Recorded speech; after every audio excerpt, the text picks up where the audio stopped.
Swayam Prabha. Digital India. Educated India.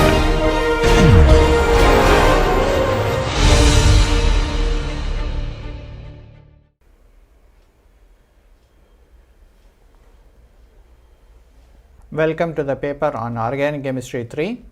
In Unit 4, we are studying about alkaloids. In Lecture 3, we are going to see alkaloids, isolation and physiological action. I am Dr. Balaji, currently working as Associate Professor in the School of Biotechnology at Jawaharlal Nehru University. This project is sponsored by DTH Swayam Prabha, MHRD, New Delhi. Let us look at some of the topics that will be covered in this session. We will start with the detection of alkaloids. So, we will be looking at what are the different types of reagents that are used to detect alkaloids. We will look at Mayer's reagent, Dragendorf's reagent, Wagner's reagents, Hager's, Marmy's forehead and Lieberman reagents, and we will also look at Mandelin, Markey and McKay reagents. So, what are all the different types of reagents and how they give different colors with alkaloids, we will see. And we will also look at what are the different types of extraction methods. We will mainly focus on physical and chemical methods. Then we will study about the sample preparation. So, how plant sample can be prepared. Then we will also look at the extraction method. Here we will be looking at the conventional extraction method, mainly maceration, infusion, digestion, decoction and percolation methods. Then we will move on to study the various separation methods. So, we will be looking at both the physical and the chemical properties based on which the alkaloids can be isolated, we will study, and then finally we will look into isolation and a few biological activities of alkaloids. Welcome to the next session. In this session, we are going to study about alkaloids, isolation and physiological action. So, let us start with our session with the detection of alkaloids. So, alkaloids can be detected in a mixture by various reagents. The first one we are going to look at is the Mayer's reagent. So, Mayer's reagent is a mixture of potassium mercuric iodide, that means Ki and HgCl2 are mixed together to form the potassium mercuric iodide, or this is also called as Walser's reagent. This gives a cream or a yellow precipitate with alkaloids. So, in a mixture, if we mix Mayer's reagent with that mixture and if it gives a cream or yellow precipitate, then we can say there is a presence of alkaloids. We really do not know what is that alkaloid, but at least we will know that there is some alkaloid present in that mixture. So, similarly, there is another reagent which is called Dragendorf's reagent. So, this is a potassium bismuth iodide and bismuth subnitrate mixture is basically called as Dragendorf's reagent. So, here we form the potassium bismuth iodide by the reaction of potassium iodide, nitric acid and bismuth subnitrate. All the three are mixed together to give this particular reagent. So, this reagent is also called as Crottus reagent. It gives a orange or a orange red precipitate with alkaloids. So, basically alkaloids are narcotic substances and detection of them is a very important thing for many police inquiry and other things. So, in those kind of cases people check the presence of these alkaloids in a mixture of compounds. So, like cocaine, brown sugar, etc. are some of the narcotics which are generally used by the drug smugglers, and to find out whether these type of alkaloids are present in those kind of materials, the law enforcement department uses various methods, and many of these reagents are given here. Another one is Wagner's reagent. So, this is iodine in aqueous potassium iodide, or this is also called as Bucherod's reagent. So, this gives a brown, red or sometimes yellow precipitate with alkaloids. And another one is a Hager's reagents. This is a saturated solution of picric acid in water. This gives a yellow precipitate with alkaloids. And Marmy's reagent is a mixture of potassium iodide and cadmium chloride. This gives a white or yellow precipitate with alkaloids. Froday's reagent is a mixture of hot concentrated sulfuric acid and sodium molybdate or molybdic acid. This gives different colors, especially for opium alkaloids. This reagent is used to find out whether an opium alkaloid is present in that mixture. The next one is we are going to see few more reagents. The Lieberman's reagent is a mixture of either potassium nitrate or sodium nitrate with concentrated sulfuric acid. This is basically gives the nitrous acid. So, this nitrous acid gives different colors with various alkaloids, because alkaloids as you know contains amino substituents. So, depending on what is the amino substituent, they give different colors. The Mandelin reagent is ammonium metavanadate. This is mixed with the sulfuric acid, and this solution is treated with alkaloids and it gives different colors. Based on that we can find out whether the mixture has any alkaloid present in it. Similarly, Marcus reagent is the mixture of formaldehyde and sulfuric acid. This also gives different colors with alkaloids. Mackay's reagent is selenous acid and concentrated sulfuric acid mixture. This also gives different colors. So, depending on the alkaloid, the color varies. So, that is the reason we are giving here many compounds like different colors, because there is no specific color for any particular alkaloid. So, each different type of alkaloid gives different colors. And the Simmons reagent, which is a mixture of sodium nitroprusside and acetaldehyde in water, that is solution A, and sodium carbonate in water, which is solution B. These two are mixed together and along with an alkaloid gives a blue color solution, especially for the secondary amine. So, if the alkaloid contains secondary amine, this Simmons reagent gives a blue color solution. So, from that we can find out the compound, the mixture contains a corresponding alkaloid. And similarly, Edmond reagent is a mixture of sulfuric acid and nitric acid. This also gives different colors with various alkaloids.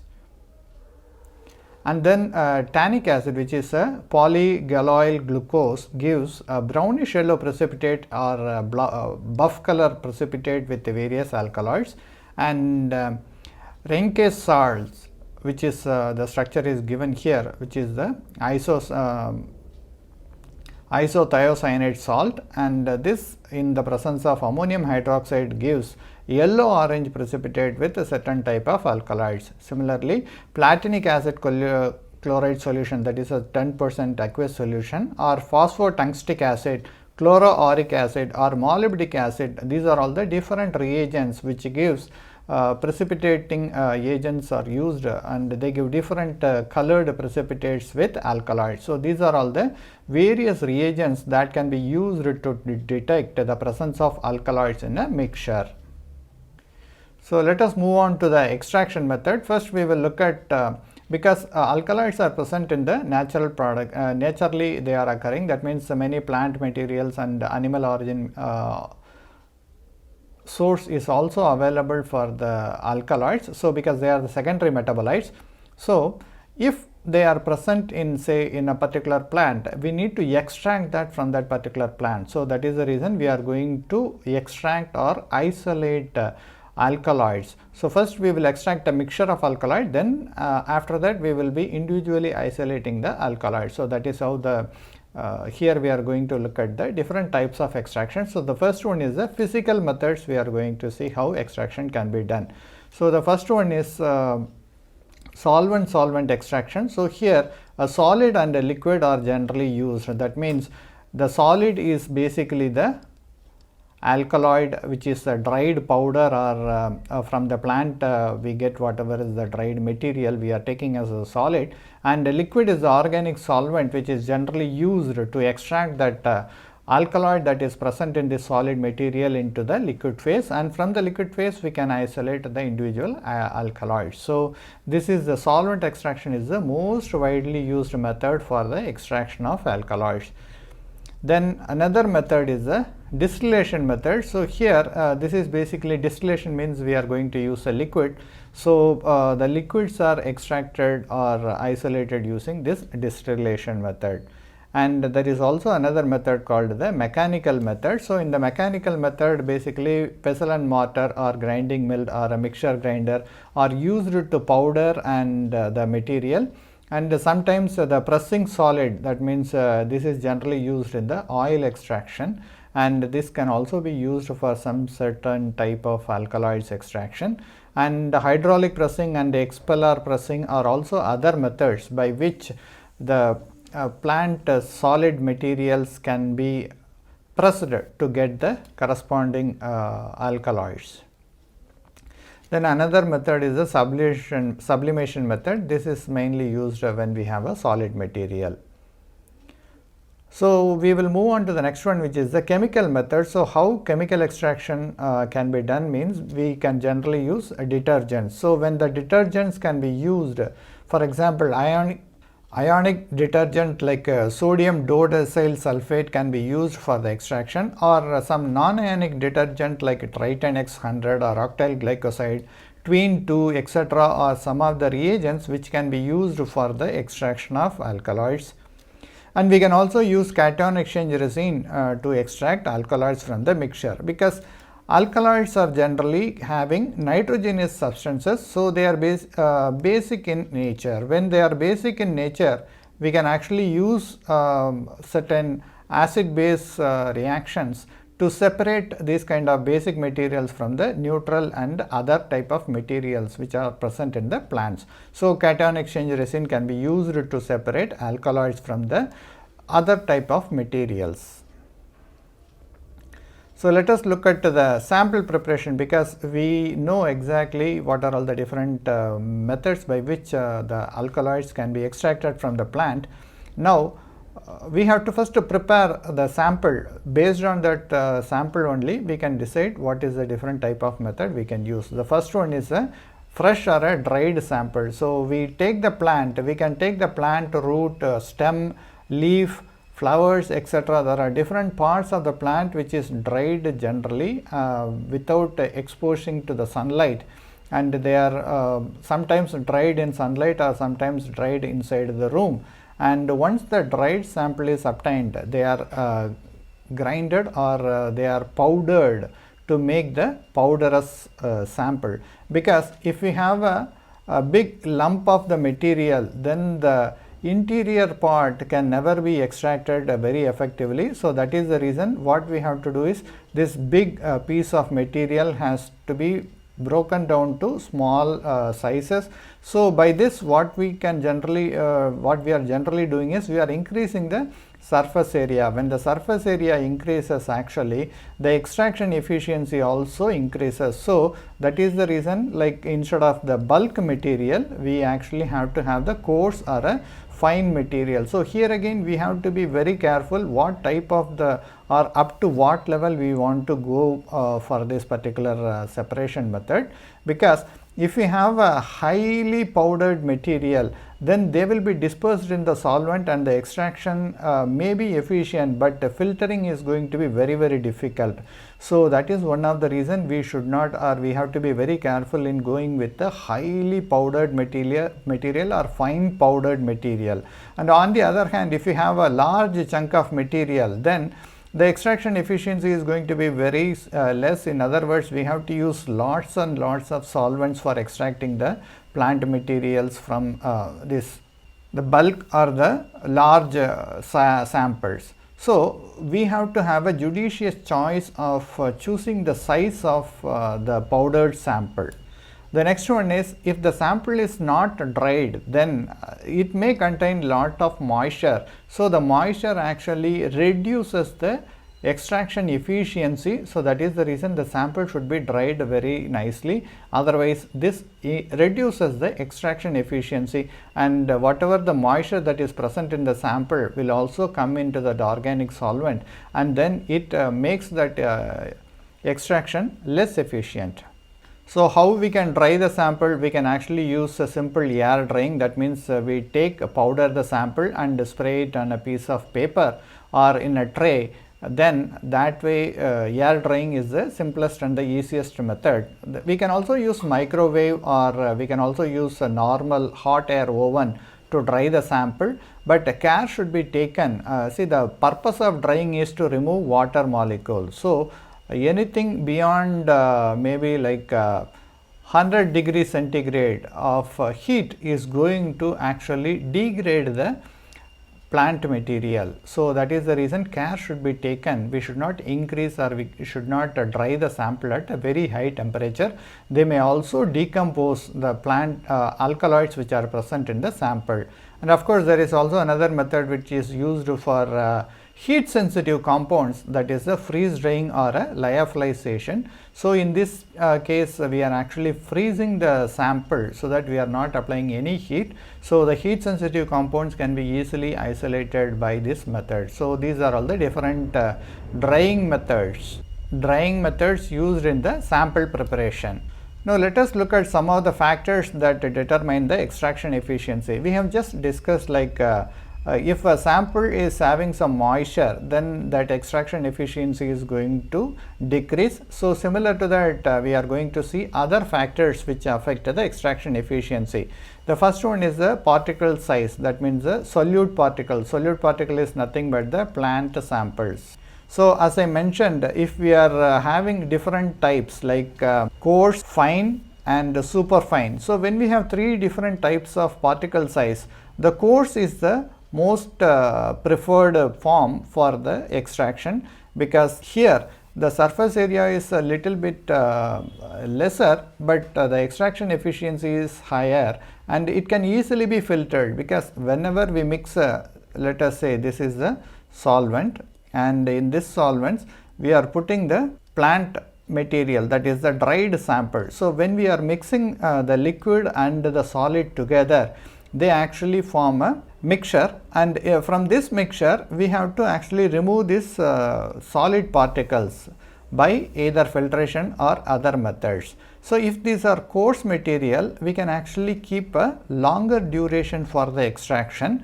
and then we can filter it out. So, when we filter out whatever the supernatant we are getting or the filtrate we are getting, that will contain the alkaloids.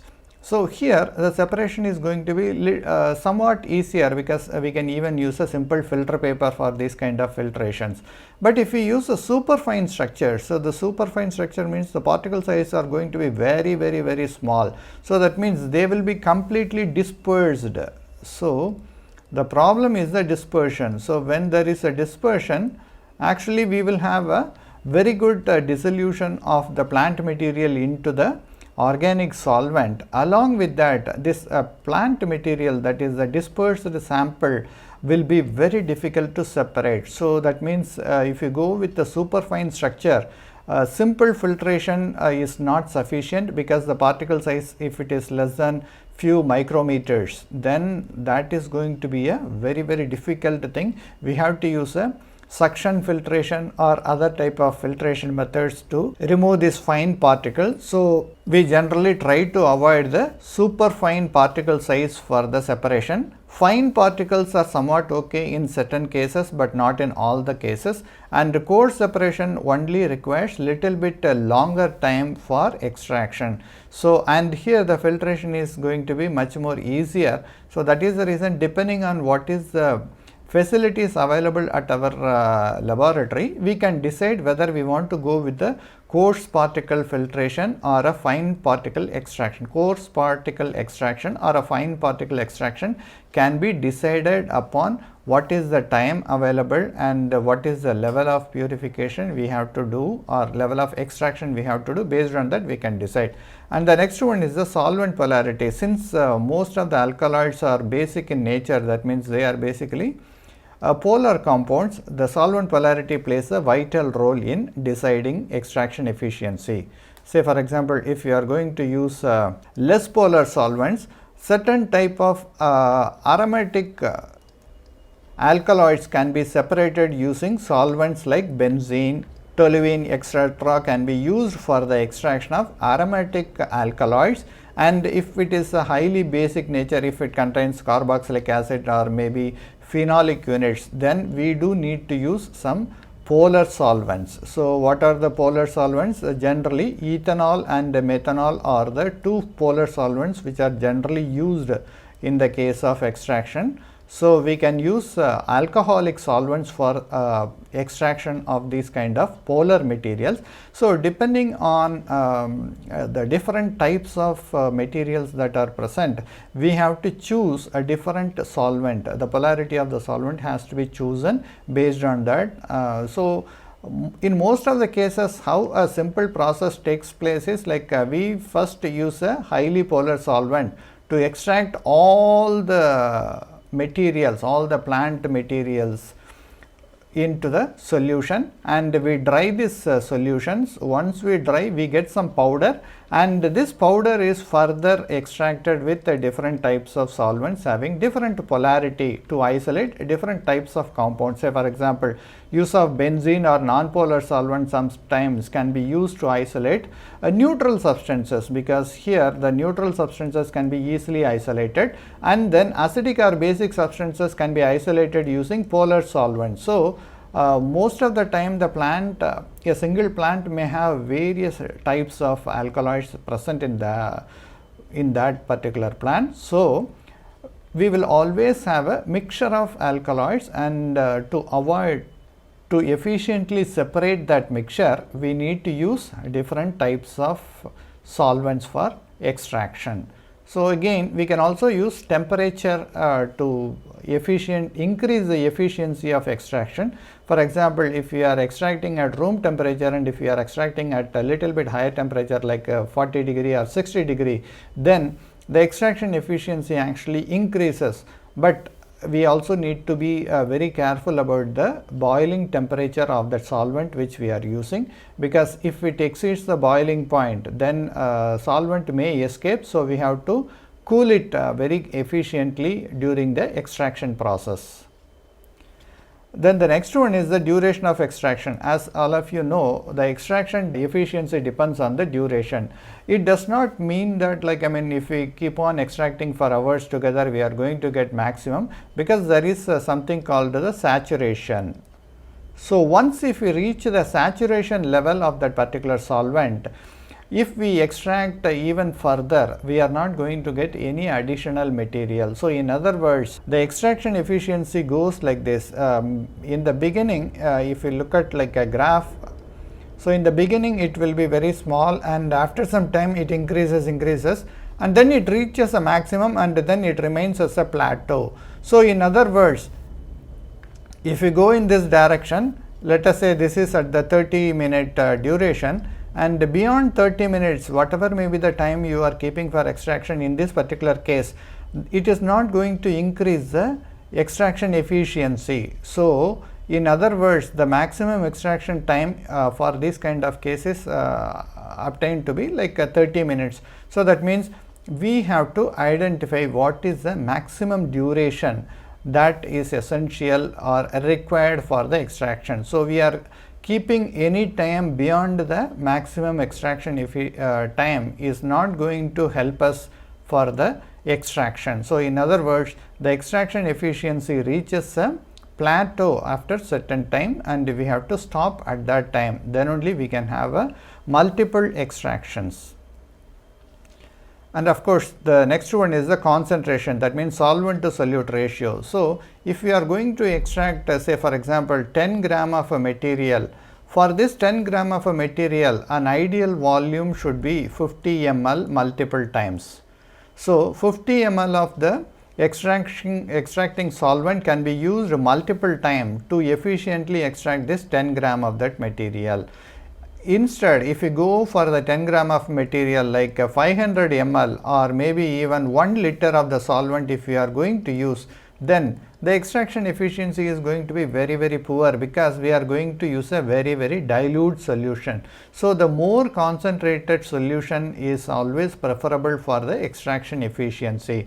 So that is the reason we have to maintain a particular ratio, and in many cases people prefer to use somewhere between 0.05 molar solution is the one they will be preferring, or in some cases they may also go with 0.1 molar solution. So if this is the ratio, in many cases, of course we may not know the molecular weight, but approximately if we have like if the plant is known, and if some information is available on the plant materials, then based on that we can also have something like for 1 milligram of a substance how much volume of the solvent we have to use. So for example 10 gram of the substance we can actually go with 50 ml. So this is a approximate ratio which may be highly efficient, and of course we have to carry out this extraction multiple times to get the maximum amount of the plant material.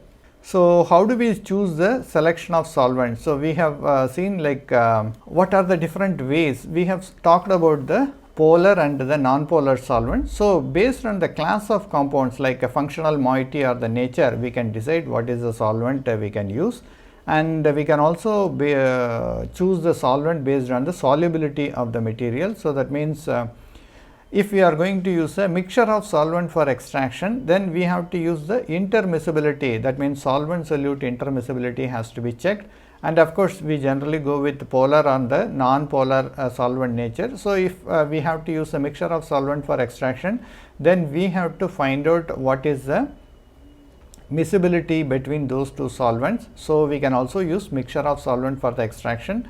Then we can also decide between protic or aprotic solvent, because if the compound is having carboxylic acid group, then a protic solvent may be a better choice for extraction. So if it is a neutral compound, aprotic solvent may be a better choice for extraction. So based on that, if you have some rough idea of the compound that is present, we can actually choose the solvent appropriately.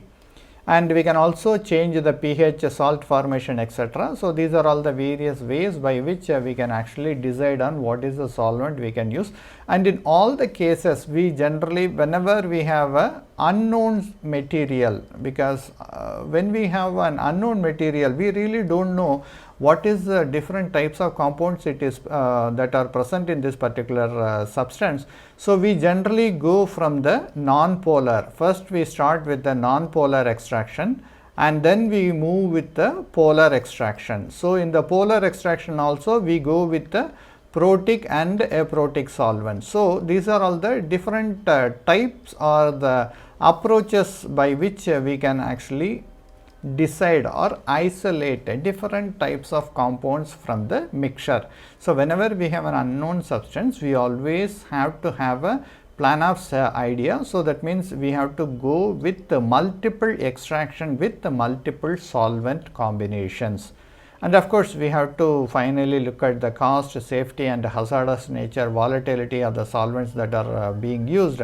For example, we cannot use the DMSO for extraction, because the boiling point of DMSO is very high, even though it is a very good polar solvent for the extraction. Removal of this solvent at the final stage is going to be very difficult. Similarly, if you use a DMF, if we heat the dimethyl formamide, then it actually undergoes decomposition. So this is also another major problem. So that means if we are going to use polar solvents, polar aprotic solvents at a higher temperature, care should be taken about the volatility or the volatile nature of that solvent, and unless if the solvent can be easily removed, then we may not be in a position to isolate our required alkaloid from the mixture. So we have to be very careful in choosing the solvent. That, in other words, the selection of solvent is very, very crucial for the maximum extraction or maximum efficient extraction of the alkaloids from the mixture of compounds. So let us look at some of the conventional methods of extraction. So the first one is the maceration method. So here are a couple of references given. If someone is interested, they can actually read the paper to get more information. So in the maceration process, how it is done is basically the plant material is dispersed, either coarse or a powdered material is dispersed in a container, so preferably in a stoppered flask, with the solvent, and leave it at room temperature for few days. Generally people do it for 3 days time with occasional shaking. So this is the process, and let us look at how it is done. So this is the plant material that is actually put inside the beaker. So here it is not the stoppered flask, but we can actually cover it with the help of a rubber material or other type of materials with the airtight way. We suspend that plant material, whatever is this plant material, in a solvent. So this is the first step in the maceration. So the powdered sample or the coarse sample is taken in the beginning, and then we actually put the solvent into this particular beaker, and we actually close this with the help of a cloth or maybe some rubber material or maybe some other material. So here is the rod which is kept in the center, so that during the course of the time, because we have to keep it for a couple of days, so in between we have to just stir this solid materials for a maximum efficient extraction. So, we keep in the day 1 and then we keep it in day 2, day 3, like that we actually keep on occasional stirring. We can actually do occasional stirring for 3 days, and if you look at the color change, there is a little bit green color getting into the solution, and here we have more green color coming into the solution. In other words, a solvent which was not having any material in the beginning had some material, some of the materials, that is the plant based materials, had come into this particular solution. And once this is done, then finally what we have to do is, there are some coarse or the fine particle or the suspended particle which did not dissolve in this solvent remain at the bottom. So, we can use a filtration. So, using a filtration, especially here, we can do a simple decantation, or we can also use a filter to filter out these solid materials. These are all the solid materials which are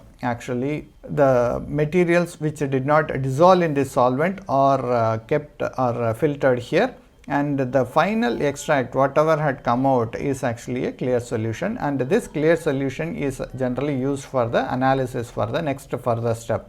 And this maceration method is a very convenient and suitable method for the thermolabile plant material. That means, if the plant material decomposes on heating, those type of compounds can be easily used for this particular method of separation, because here we are not heating anything, everything is kept at room temperature and we only keep it for a couple of days. So, in other words, since we are not applying any heat, all heat sensitive material can be easily isolated using this particular method.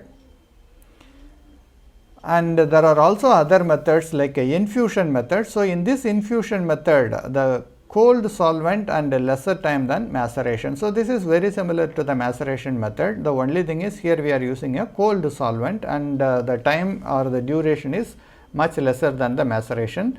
The next method is the digestion method. So, in the digestion method, we are actually heating. So, that means a solvent which is heated, and again the extraction is very similar to the maceration, but the time duration is lower than the maceration method. So, here the major difference is heating is included in the case of digestion, and decoction is another method. Here, instead of gentle heating, we are going with the hot or a boiling solvent. So, that is the major difference. So, the temperature is a major variant which is included from infusion to digestion to decoction.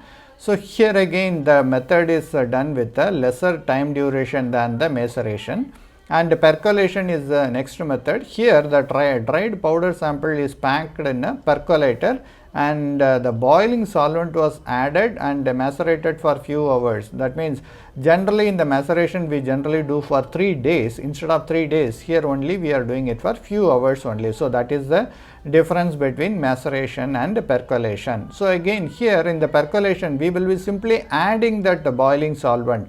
So, the contact time with the plant material and the solvent are not going to be very high. Here it is going to be much smaller only.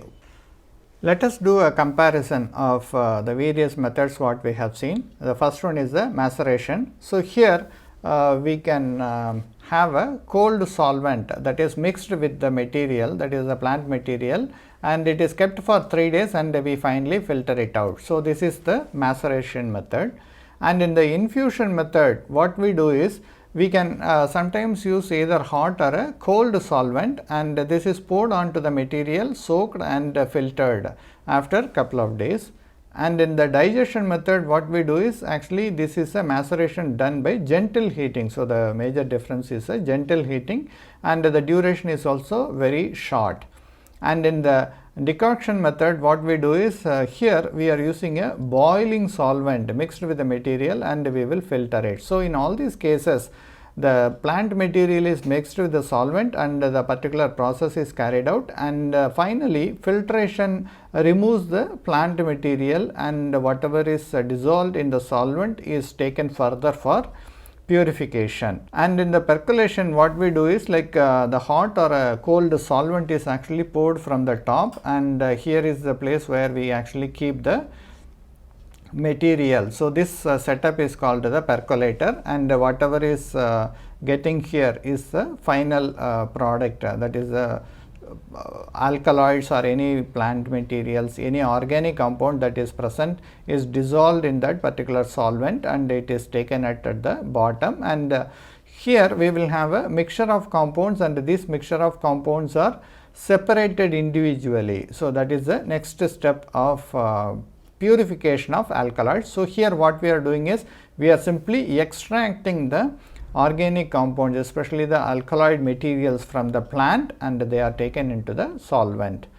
So, if we look at the cold to the warm to the boil condition, so the maceration is a cold temperature or the room temperature method, and infusion and digestion are basically part of the warm condition, and decoction is the boiling solvent. So, this is how we can actually separate different types of plant materials. And here is a table which compares the maceration method and the percolation method. So, the similarities between these two methods are, these are generally used for the extraction of medicinal and aromatic plants. Of course, even some of the alkaloids can also be, because many alkaloids have medicinal value, so they can also be considered like a medicinal plants. And this method of extraction is common for both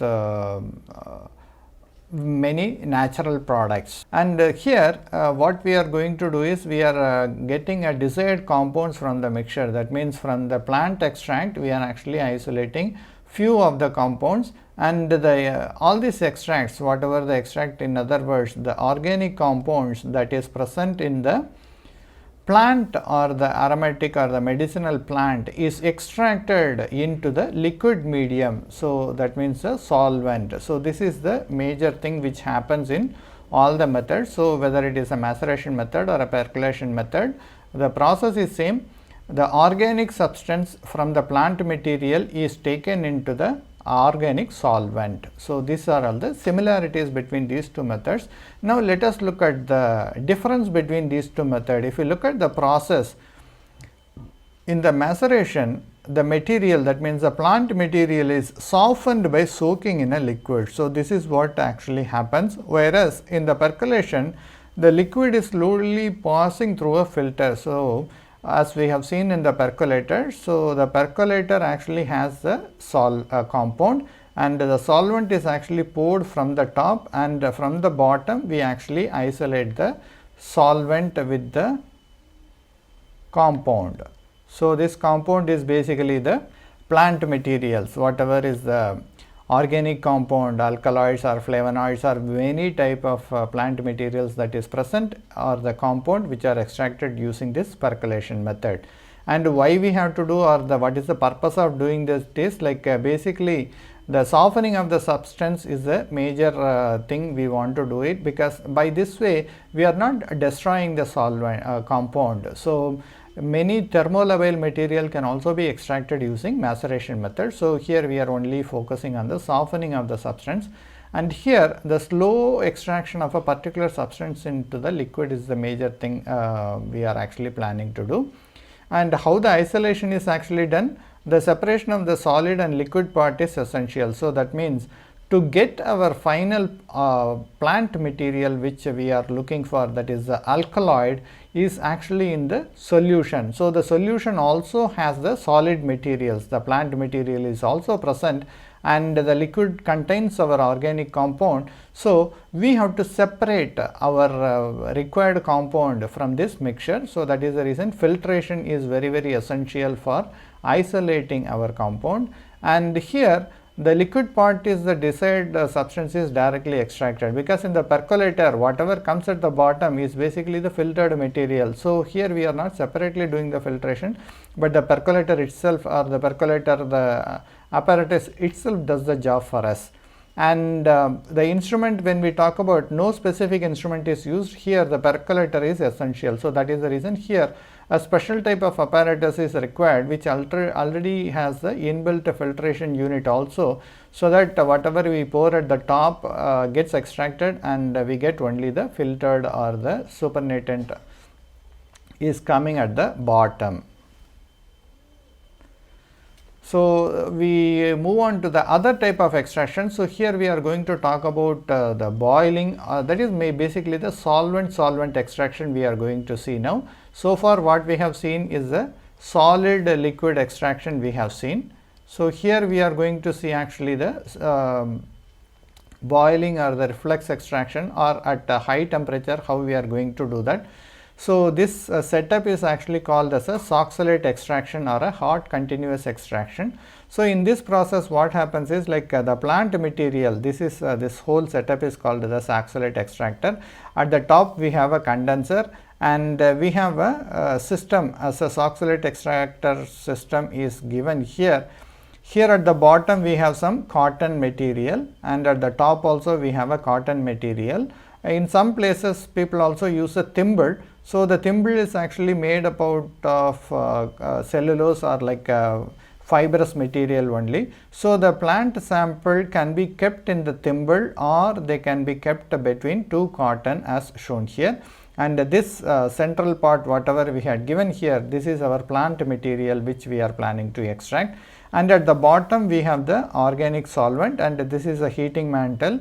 So, this gives the heat, and once the solvent is there in the beginning, the pure solvent is heated, so it boils and it goes to the top, and the condenser cools that solvent vapors, and the solvent drips on this particular plant material. So, the dripping continues, and once the solvent is actually completed, I mean when the plant material is completely submerged in the solvent. So, when it reaches this place, it will again just due to the pressure equilibration, it will just drop back. So, the solvent will again come back. So, this kind of process will continue, because whenever we heat, only the solvent evaporates, because the boiling point of the solvent is the only thing which escapes, and the material whatever we are collecting here, the plant based extracted material, they will have a higher boiling point than the solvent what we are using.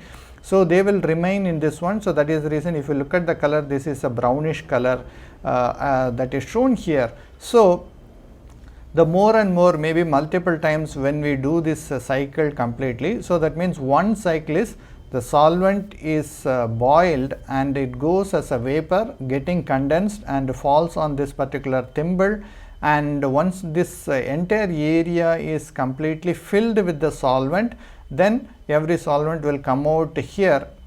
The process is step 1. Like that we have to do multiple steps. That means 2 or 3 times we can continue this extraction cycle, and then whatever we are getting, because when the plant material and the hot solvents comes in contact, some of the materials from this plant gets dissolved in this hot solvent, and that is where we get the dissolution of the plant materials into the solvent, and this is again coming back here flowing through this one. So, the whole setup actually can be used effectively to extract the plant material.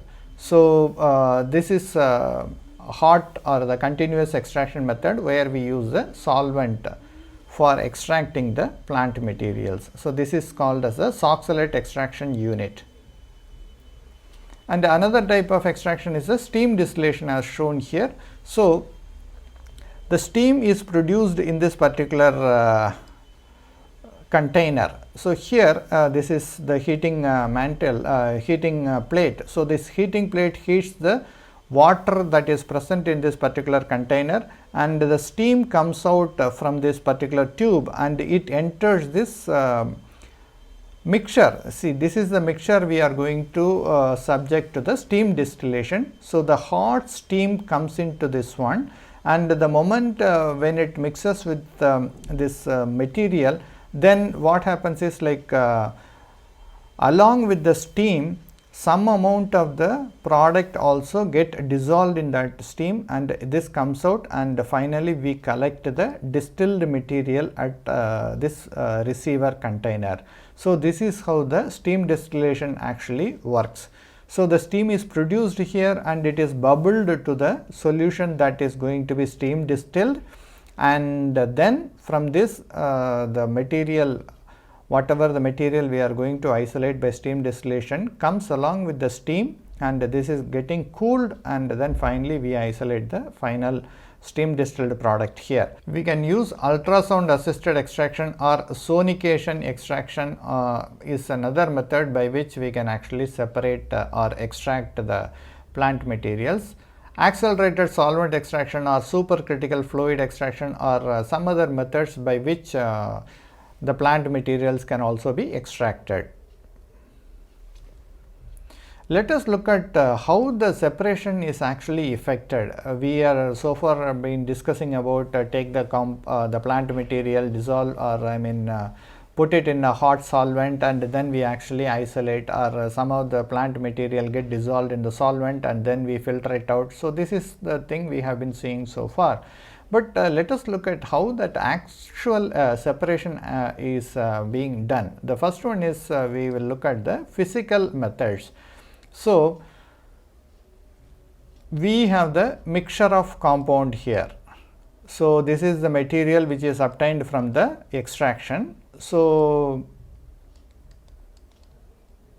once the material that is extracted is a mixture, we have to isolate the individual components. So that is where we call that as a separation. So how do we separate this? The first one is a difference on absorption we can actually employ. So adsorption column chromatography is one method by which the separation can be effected. So here we have a adsorbent, that is a stationary phase will be there. So that means let us look at a simplified version. So we have a column packed with some material, let us say. So this material is a stationary phase or a solid phase, and then we have the mobile phase, which is the liquid or the solvent which we are pouring, and on top of this we actually keep this mixture. The mixture is actually kept at the top, and then this is a stationary phase, the solvent is being poured.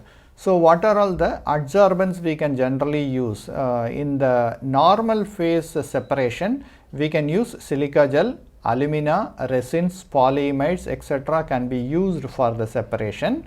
And in the reverse phase, we generally use C18 or C8, C18, diols, cyano, amino are the different type of materials that are used for the separation.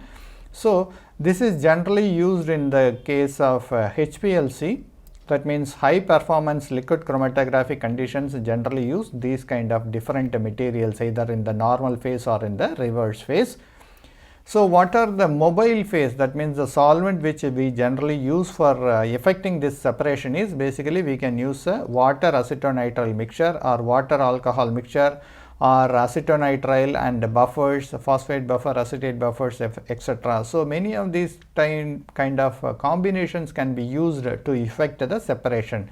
So what happens here is the adsorption of the different material, because we have the mixture. This mixture has actually multiple components and each component adsorbs to these kind of materials separately, and we are pouring a particular solvent from the top. Maybe in the chromatographic system we have an inlet and an outlet. So the inlet we pump the solvent, and depending on the polarity or the polarity of the solvent, the separation is actually effected. So a weakly bound material is removed very quickly. The strongly bound material is removed by a polar solvent. So generally in normal phase what we use is we use a non-polar materials in the beginning, and this is then moved to a higher polarity. So the polarity gradient is the one which is generally employed. So from non-polar to the polar polarity change actually happens. So weakly bound materials are first eluted or removed quickly, and then strongly bound materials are eluted by the polar solvents. So this is how the separation is actually effected based on adsorption phenomena. And then we can also use a difference in the partition coefficient. That means we take a mixture of solvent. So we have the mixture to be separated, and we have two solvents, solvent A and solvent B. So, this mixture, when we are using for along with the solvent A and B, some of the materials are better soluble in solvent A and few other are soluble in B. So, we have to use the solvent A and B should be immiscible. So, that means their solubility should be different. That means two immiscible liquids are generally used. Say for example, a simple example to this is water, and we can also use a dichloromethane. Okay. So, these two are two different solvents. These are immiscible with each other. Water is highly polar, dichloromethane is moderately polar. So, that means many compounds, when we have a mixture, some compounds may be soluble in water and some compounds may be soluble in dichloromethane. So, the partition coefficient between these two solvents are crucial for separating these kind of mixtures. So, this is another method or way by which we can actually effect the separation. The next one is depending on the molecular size. So, here what we are talking about is a gel filtration chromatography or gel permeation chromatography, that is what people generally call. So, here a membrane is used as a semi-permeable membrane is used for the separation. So, depending on the molecular size we can actually effect. In other words, if a big molecular and a smaller molecular size compounds are there present in this mixture, so we subject these compounds to the separation. That means, here again the chromatographic method is the one which is generally used. The smaller sized particle will go through all the pores and they will take longer time to elute or come out of this column. The bigger one quickly comes out. So, that means bigger molecules can be easily separated from the smaller sized molecule.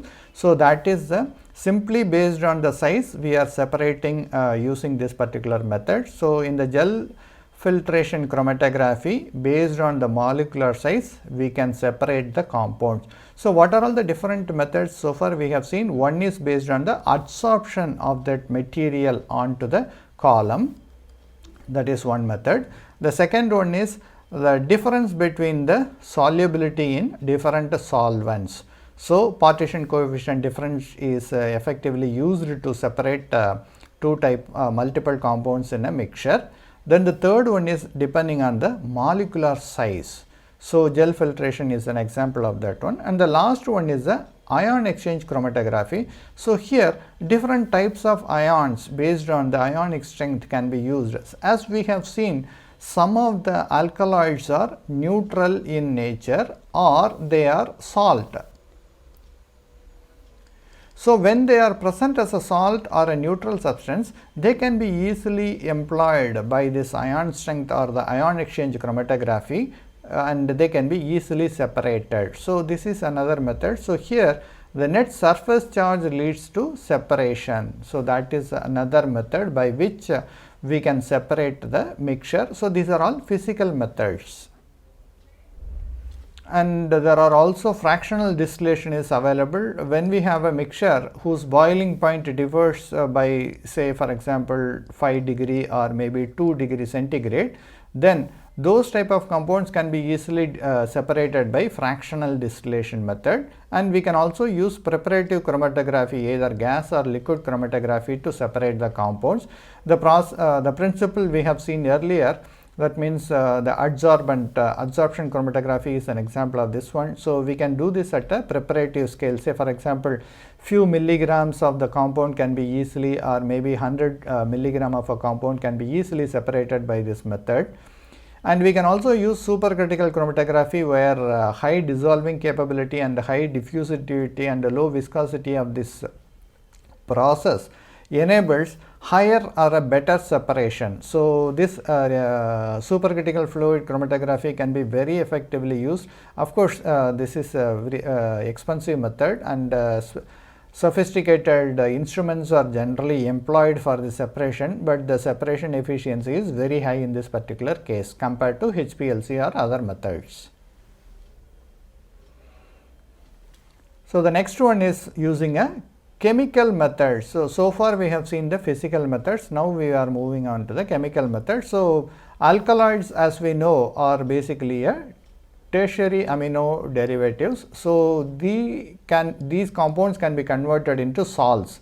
So, once they are made as a salt, they become water soluble. So, once it is water soluble, then we can actually separate this from the neutral and the basic components. So, by that way we can actually separate some of these compounds, and by changing the pH during the extraction we can also separate. Say for example, if you use sodium bicarbonate, that generally separates the acid substances. That means an alkaloid containing acid functionality can be easily separated by treatment with sodium bicarbonate. And if it has a phenolic unit, sodium hydroxide can be used to separate. So, that means by changing the pH also the mixture of compounds can be separated. And we can also use the derivative formation. So, because this is one of the most important method used for the structural characterization in olden days. For example, carbonyl compounds can be converted into semicarbazone or phenyl hydrazone derivatives, and they actually are many times crystalline compounds, and they can be easily separated and isolated and characterized. So, this is a chemical method by which a mixture can be separated. And we can also use the functional groups like phenolic hydroxyl versus carboxylic group, or lactone and lactam by hydrolysis. So, these are all the different methods by which we can effectively separate a mixture of alkaloids.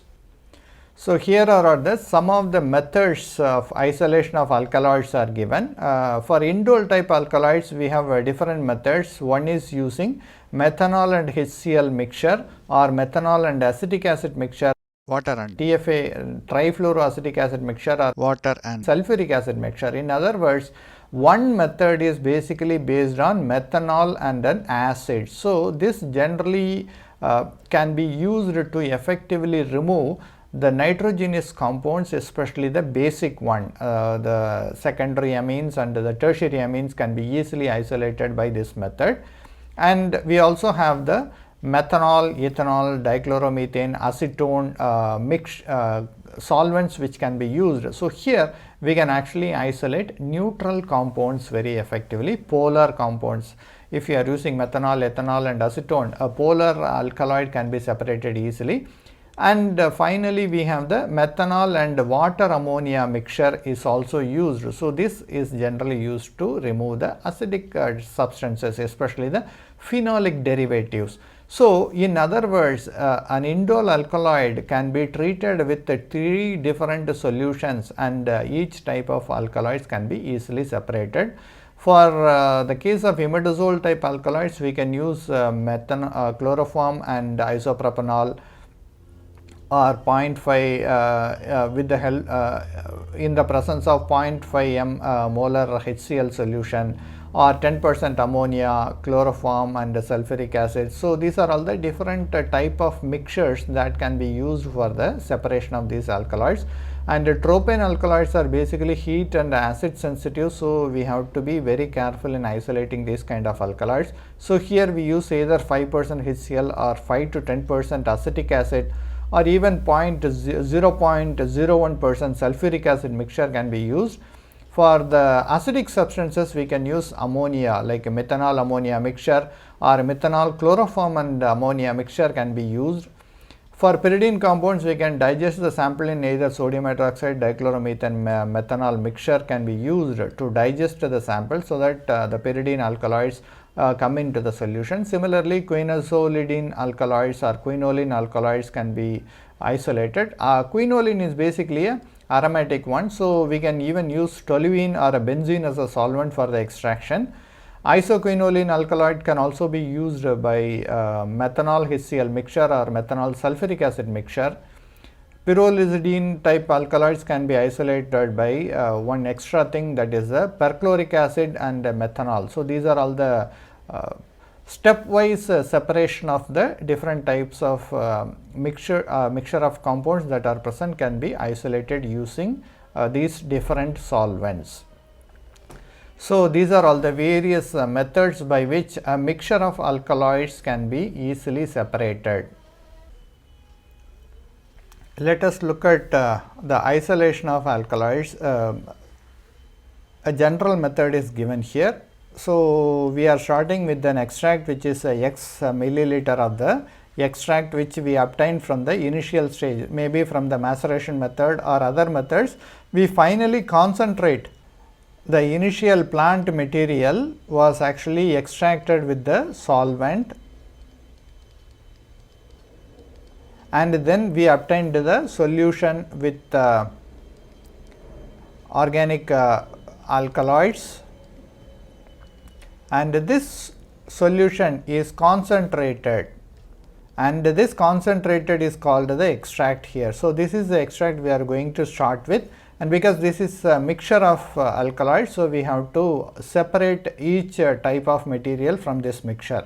So, initially what we do is, if it is 1 ml of the extract, then we actually stir it with 2 ml of 0.10 HCl, and we just store it at room low temperature, especially in the fridge. We keep it overnight, we keep in the refrigerator, and then we filter it out. So, when we filter it out, we get two types of materials. One is the soluble part, that means whatever is dissolved in this 0.5N extract. Another one is the residue or the insoluble material. So, this residue or the insoluble material can again be recycled once again, like we rinse with water and add to the filtrate, that also we can do. So, that means we end up with a soluble part, because most of the soluble part only contains the compounds. So, we just get rid of or remove this residue or the insoluble material is discarded. So, only the soluble part is taken, and from this soluble part, what we do is, next we basification is carried out. That means 15% sodium hydroxide is added till the pH is 10. We have to actually carry out all these things at a low temperature or at ice cold condition, because these are all exothermic reactions. So, we have to be very careful in neutralizing. So, we have a hydrochloric acid which is a strong acid, we are using a strong base to neutralize it. So, we have to cool that solution to avoid heating, because some of the alkaloids may be heat sensitive, so they may decompose. So, to avoid that, we carry out all this operation at low temperature, and once we neutralize and we make it basic to the pH 10, then we are extracting that with the dichloromethane. So, the first one is the organic layer. So, we call this as a fraction 1. We will analyze it later, and once whatever the organic material is removed from that, that is separately analyzed, and whatever is present in the aqueous layer, then the aqueous layer is already having the pH 10. So, this is neutralized with the 2NHCl to pH 2. So, we are making this basic solution to an acidic solution, and then we add the Renique reagent and we keep it at low temperature or 0 degree. So, this actually forms some salt. So, then whatever we are getting, the salts are separated, supernatant is isolated separately, and the salt whatever is formed is washed a couple of times, and all the filtrate materials are mixed together, and this one, the Renique derivative of the insoluble alkaloids are separated, and from that they are basically the quaternary alkaloids. They can be converted to the chloride salt, and this is the fraction 2. Like that, we can separate two types of materials from the original extract whatever we have started with, and this is a general way of doing it. And let us look at some specific cases. Let us look at opium alkaloid as a very specific case for isolation. Let us look at opium alkaloid separation. So, this opium alkaloid extract whatever we have obtained in the beginning is calcium chloride is added to that, and we continue the maceration with water for 24 hours, and then we filter it. So, this opium alkaloid mixture. So, this is the mixture which we are actually going to separate. So, this mixture contains various type of compounds. We are going to isolate major components from this. So, the first is the addition of calcium chloride. So, this gives a soluble fraction. So, that is what is called the alkaloid HCl salt is formed, and we have the residue. So, this is also separated out. So, whatever is the filtration contains the alkaloid HCl salt, and we have the residue. So, the residue is generally discarded. So, this soluble fraction is made basic with up to pH 10 using sodium hydroxide, and we filter it out. So, whatever is the soluble fraction contains morphine, codeine, and narcine. So, these are all the three major opioid alkaloids that are present in the soluble fraction. So, then we have the residue, because from the first soluble fraction, after making it basic, we have one which is a solution, another one is a solid or something precipitated out from that mixture. So, that is containing the papaverine, narcotin, and thibine are the three other alkaloids that are present here. So, let us look at how we can isolate morphine, codeine, and narcine in the beginning. So, first we carry out the chloroform extraction. So, the chloroform extraction, we have two major layers, one is the aqueous layer, another one is the organic layer. So, the codeine actually goes into the organic layer, that means the aqueous layer will contain morphine and narcine. So, this aqueous layer was actually acidified, that means first we acidify it and then we make it basic with ammonium hydroxide, and at that time we have the filtrate or the clear solution that contains narcine, and whatever is insoluble residue is basically the morphine. So, by that we can actually separate codeine, morphine, and narcine from the soluble fraction from the opium alkaloid.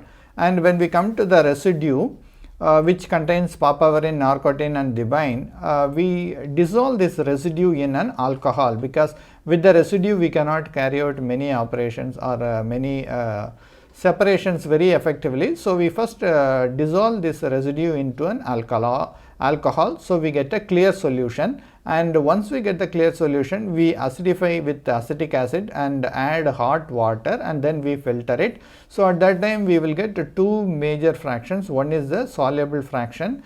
Here we concentrate the soluble fraction and treat with ammonium hydroxide, that leads to thibine, and whatever is the insoluble fraction, that we will take it up and we add hot water and 0.3% oxalic acid, and then we filter it out. So, we will again get two fractions, one is residue which contains the papaverine, and the soluble fraction is basically the narcotin.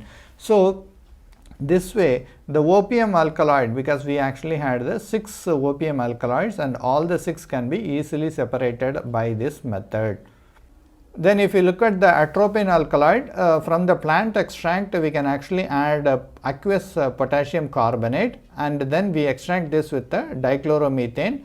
Then whatever is the organic solvent we get, that is the one we are going to concentrate, which actually contains the various alkaloids, and this is extracted with dilute sulfuric acid, and then whatever the soluble fraction we got is again made alkaline by potassium carbonate, and then atropine basically precipitate from this mixture. This is finally crystallized with alcohol, and then we can actually get the atropine as a pure material. And if you want to separate the ergotamine alkaloid, we can also follow the same process what we did for the atropine alkaloid. So, here the plant extract was mixed with aluminum sulfate, and then it is extracted with the hot benzene. So, again instead of here we actually concentrate whatever is the hot benzene mixture, whatever we received, that filtrate, and this is made alkaline by ammonium hydroxide, and then we add benzene and again filter it. Whatever is the filtrate we are taking it out and we concentrate that filtrate, and that leads to ergotamine alkaloid, because ergotamine contains the benzene rings. So, that is the reason the whole extractions are actually carried out using benzene as a solvent. So, this way from the mixture we can actually isolate some of the alkaloids in pure forms. So, let us look at some of the biological activities of the alkaloids. So, many alkaloids actually show anti-tumor, anti-inflammatory, antimicrobial, antihistaminic and antimalarial activities, and they are also used as analgesic or muscular relaxant or respiratory stimulant. And some alkaloids are basically toxic materials or psychoactive materials. So these are also having a very negative effects, and they show some strong narcotic or obstructive properties. That means the person behaves erratically, and this toxicity also sometimes leads to rapid paralysis or cardiac, muscular and neural tissues. So that means some of these alkaloids are also very dangerous or toxic material. So we have to be very careful in dealing with alkaloids. Here are the beneficiary biological activities of alkaloids. So here the name of the various alkaloids are given here. For example, morphine is used as a analgesic, camptothecin is used as an anti-cancer compound, caffeine is used as a stimulant. Of course, everyone knows caffeine gives a stimulating effect. Coffee has caffeine, so that's the reason it is used as a stimulant, and it's also sometimes used as natural pesticides. So nicotine, cocaine are generally used as a stimulant, and cocaine is also used as a local anesthetic, and vinblastine is used as an anti-cancer material. So these are all the various biological activities of some of the alkaloid compounds. And if we specifically look at indole alkaloid, because indole alkaloid is a major class of alkaloid, and we have various biological activities of indole type alkaloids. Some of them are given here. They have antimicrobial activity. For example, reserpine, vincamin, etc. show antimicrobial activity. Vincristine, vinblastine, valproisin, etc. show anti-cancer activity.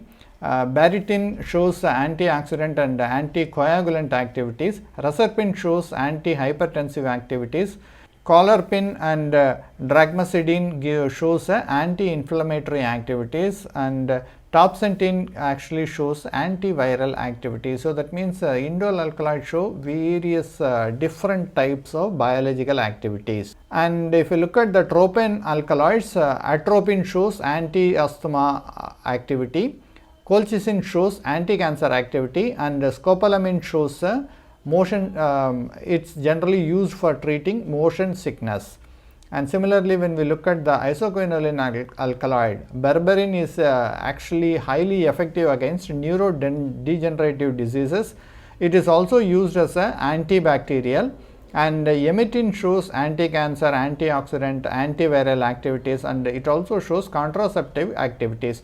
So these are all the various applications of different types of alkaloids.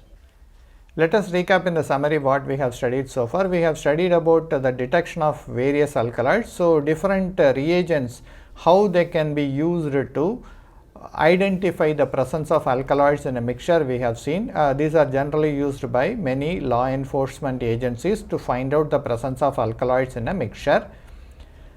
And we also studied about the different types of extraction method, that is, we have seen about the physical and the chemical methods of extraction. So how the plant materials can be extracted using this method, we have seen. We have also seen the sample preparation method, the importance of or the difference between the coarse, fine and super fine particle size, how it affects the separation process, we have seen. We have also seen about the polarity of the solvent, the temperature, the extraction time, all these things, how they affect the extraction process, we have seen. And we have also studied about some of the conventional extraction method, that is the maceration method, infusion method, digestion method, decoction method and percolation method. We have also seen the comparison between the maceration method and the percolation method. So how effectively we can use these methods to extract the alkaloids from the plant material, we have seen. Then we moved on to study about the separation methods. Here we studied about the physical and the chemical methods. Basically we studied about the adsorption chromatography, how absorptivity of the plant materials, especially the alkaloids, can be used to separate them from the non-polar to polar. All those things we have seen. We have also seen about the various stationary phases that are used for the adsorption chromatography. We also studied about the gel permeation chromatography and ion exchange chromatography we have seen. These are all the various physical methods, fractional distillation, steam distillation, oxalate extraction, all those things we have seen. So, how a plant material can be alkaloids can be extracted from the plant material we have seen. We have also studied about the isolation of individual alkaloids like opium alkaloids, some of the examples we have seen. Then finally, we studied about the biological importance or the biological effect of some of the alkaloids we have seen. With that, we conclude this session. Thank you.